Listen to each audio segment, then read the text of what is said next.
हाय ओम, कसा आहेस तू? All good. तुम्ही काय ऑल म्हणता? Good. So good to see you. किती बरं वाटतंय मला आज तू खूप दिवसांनी भेटलायस, पण नाही तर तू खूप बिझी असतोस नाही का? नाही असं काय नाही, तुमच्यासाठी वेळ काढूच शकतो कधी थँक्यू पण. So much. तुझं सर्व काहीमध्ये खूप खूप स्वागत आहे आणि मी तुला अगदी लहानपणापासून बघितलं आहे, त्यामुळे आज तू चक्क माझ्या पॉडकास्टवर आलेला आहेस, त्यामुळे तुझं त्याबद्दल अभिनंदनसुद्धा. थँक्यू.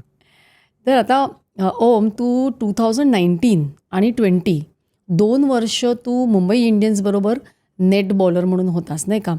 आणि तर तुझं एकंदरीतच म्हणजे बऱ्याच प्लेयर्सशी तू खेळला असशील, म्हणजे बॉलिंग केलीस किंवा इंटरॅक्शन झाले असतील. तर तुझा मुंबई इंडियन्सबरोबरचा काय अनुभव होता? 2019 पेक्षा जास्त 2020 डिफिकल्ट होतं. कारण की 2020मध्ये कसं आहे की कोविड काळ आलेला. तर मार्चमध्ये कोविड आलेला आणि जूनमध्ये अशी न्यूज आलेली की IPL कंडक्ट होणार आहे. ते पण UAEमध्ये. तर जशी ती न्यूज आली तर MIवाल्यांनी त्यांचं रिलायन्स कॉर्पोरेट पार्क म्हणून घनसोलीला त्यांचे ऑफिसेस आणि त्यांचं तिकडे त्यांनी पूर्ण क्रिकेटचं पूर्ण एक इन्फ्रास्ट्रक्चर क्रिएट केलेलं आहे. तर तिकडे त्यांनी काय केलं, आमच्यासारख्या नेट बॉलर्स, थोडे नेट बॉलर्सना बोलून तिकडे त्यांना सर्व कोविड टेस्टिंग सर्व करून त्यांना स्टे दिलं तिकडे. आणि मग प्लेयर्सना बोलून तिकडे प्लेयर्सना पण स्टे करून तिकडे प्रॅक्टिस सुरुवात केली. म्हणजे आम्ही ऑगस्टमध्ये आम्ही निघालेलो UAEसाठी आणि आमचा प्रवास चालू झालेला इकडे जूनमध्ये. तर जे प्रोफेशनलिझम आपण म्हणतात ते चालू झालं आमचं जूनपासून. म्हणजे जे जर्नी आहे, वाय MI सो सक्सेसफुल, कारण की ते आता समजा सप्टेंबरमध्ये IPL असलं तर ते लोकं 1-2 महिन्याआधी हे नाही करत चालू प्रिपरेशन्स, ते आधीपासून करून टाकतात. तर आता तेच तुम्ही जूनमध्ये त्यांनी चालू केलं म्हणजे त्यांना किती टाईम भेटला. आणि कोविडमुळे लोकांना 3-4 महिने घरीच बसून होते.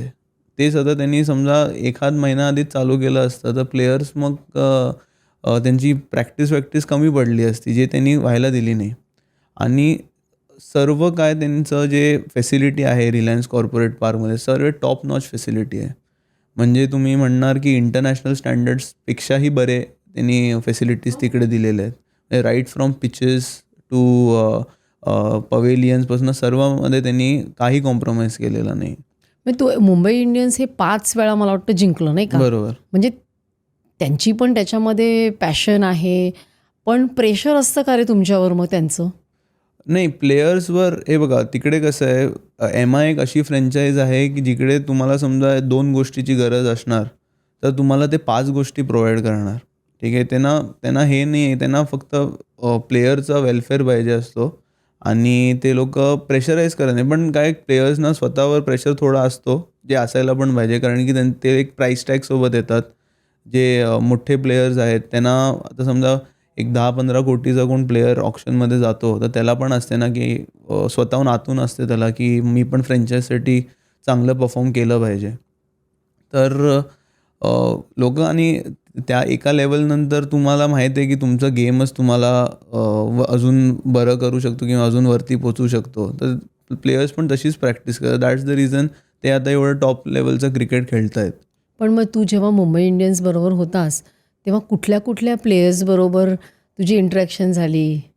तर माझी जास्त इंटरॅक्शन झाली ती सूर्यकुमार यादव आहेत. ते म्हणजे एकदम मोठ्या भावासारखे आहेत. आणि रोहित शर्मा आहेत, जे कॅप्टन होते त्यावेळी. त्यांच्यासोबत झाली. माझं लक एवढा चांगला होता, की माझ्या रूमच्या बाजूचीच रूम रोहित शर्मा सरांची होती. तर त्यामुळे आणि त्यांची डॉटर पण खूप लहान होती, तर ती आमच्याकडे यायची, खेळायची. तर माझं त्यांच्यामुळे त्यांच्यासोबत इंटरॅक्शन खूप झाले. आणि सूर्यकुमार यादवसोबत आम्ही एवढी प्रॅक्टिस केलं आहे, कारण की 2018पासून ते मुंबई इंडियन्ससाठी खूप चांगलं करत होते. 2018, 19 आणि 20 त्यांनी खूप चांगलं केलं. पण तोपर्यंत त्यांचा डेब्यू नाही झालेला. तर मी बघत होतो त्यांना की ते कशी प्रॅक्टिस करतात. म्हणजे इवन टीमची प्रॅक्टिस चालू व्हायच्या अर्धा 1 तास आधी ते यायचे. स्वतः प्रॅक्टिस करायचे, एकटे प्रॅक्टिस करायचे, मग टीममध्ये पण प्रॅक्टिस करायचे, टीमसोबत प्रॅक्टिस करायचे. तर त्यामुळे ते जे त्यांना इंडिया कॉल आला जेव्हा 30ला त्यांनी at the age of 30 he debuted for India. तर तेव्हा त्यांनी डॉमिनेट केलं, कारण की ते 2 ते 3 वर्ष जे होते त्याचे, त्यांनी तेवढं त्यांनी हार्डवर्क त्यांनी तेवढा पुट इन केला बिहाइंड द सीन. लोकांना काय फक्त ग्लॅमर दिसतो, पण जे मागे त्याचं हार्डवर्क लोक आणि जे प्लेयर्स पुट इन करतात राईट फ्रॉम चाइल्डहूड, मी सांगेन ते लोकांना दिसत नाही. आणि म्हणजे सूर्यकुमार यादवची एक स्पेशल गोष्ट काय आहे, मी सांगेन की पंच्युअल. म्हणजे आता समजा बॉलर्सना टाईम दिला आहे की मी 2:30ला प्रॅक्टिस करणार, तर ते फील्डवर 2:15 2:20ला येणार, वॉर्मअप सर्व करून बाय 2:30ला एक्झॅक्ट टाईम स्टार्ट. म्हणजे जो टाईमची व्हॅल्यू करतो, मग देव पण त्याची व्हॅल्यू करतो, तसं आहे ते. पण त्यांचा तर डेब्यू झाला 30व्या वर्षी आणि आपण तर म्हणतो की क्रिकेटर फॉर्ममध्ये राहण्याचे दिवस खूप छोटे असतात नाही का? मग इतक्या उशिरापर्यंत त्यांनी तो पेशन्स ठेवला. मग त्याच्यामागचं स्ट्रगल असेल नाही का सूर्यकुमारचं? आता 2020मध्ये मी जेव्हा टीमसोबत होतो, तेव्हा एक ऑस्ट्रेलियाची टूर होती. तर तिकडे सूर्यकुमार यादवना सिलेक्ट नाही केलेलं. तर आता एका प्लेयरचा माइंडसेट असा असतो की 2018, 19 आणि 20 तिन्ही वर्ष परफॉर्म केल्यानंतर पण मला घेतलं नाही आहे. तर खूप असे 90% ऑफ द प्लेयर्स मी म्हणेन, 90 to 95% ऑफ द प्लेयर्स मी म्हणेन, जे एकदम डिसहार्टन होतात आणि होप सोडून टाकतात की यार मला आता घेणार नाही. पण सूर्यकुमार यादव म्हणून लाखोमध्ये एक आहे, कारण की लाखो पण नाही, मी करोडोमध्ये एक म्हणेन, कारण की त्यामुळे त्यांनी ती जो म्हणजे दरवाजापर्यंत तो पोचलेला इंडियाच्या, पण ते दरवाजा तोडून तो आत गेला. म्हणजे परत रिस्टार्ट म्हणतात ना आपण, की आता झालं नाही ठीक आहे, पण परत तोच कॉन्फिडन्स ठेवून, परत आपल्या अबिलिटीला बॅक करून, परत मेहनत करून, परत सेम प्रोसेस फॉलो करून तिकडेपर्यंत पोचणं खूप त्याचं हार्डवर्क एवढं आहे, त्यामुळेच तो तिकडे पोचलेला आहे. म्हणजे त्याची ती जिद्द, तळमळ आणि मेहनत प्रचंड केली. मग तो थांबला त्या क्षणासाठी की माझं वय कितीही असलं तरी मी त्या एका पर्टिक्युलर ह्याला पोचेपर्यंत मी करत राहणार.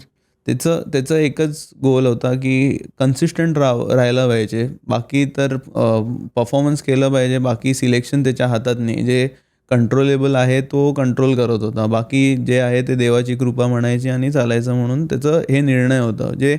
त्यामुळे at the age of 30 when he debuted, he scored first ball 6 त्यांनी स्कोर केला अगेन्स्ट जॉफ्रा आर्चर. कारण की तेच त्याची मेहनत होती पूर्ण. म्हणजे हे 3 वर्ष जे त्यांनी स्ट्रगल केलेला आणि every hour he was putting in प्रॅक्टिसच्या वेळी, ते त्याचं डेब्यू झाल्यानंतर हे गेलं. आणि that's the reason he is world number 1 since the last 3 years.